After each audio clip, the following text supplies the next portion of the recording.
الآن متواجد في قرية الملنج في ريف دركوش، حيث هنا بناء مؤلف من 4 طوابق تحول إلى ركام جراء الزلزال الذي ضرب المنطقة فجر هذا اليوم. في الحقيقة أضرار كبيرة وواسعة لحقت مناطق الشمال السوري اليوم في هذه الليلة جراء الزلزال الذي ضرب المنطقة.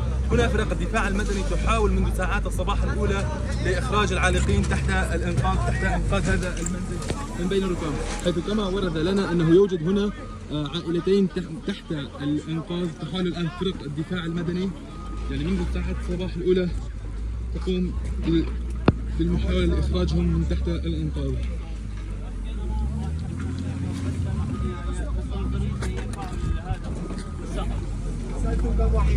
ما بس هذا أن يطابق ذلك كان بس لا نحن يكسر لأن صوته يا هم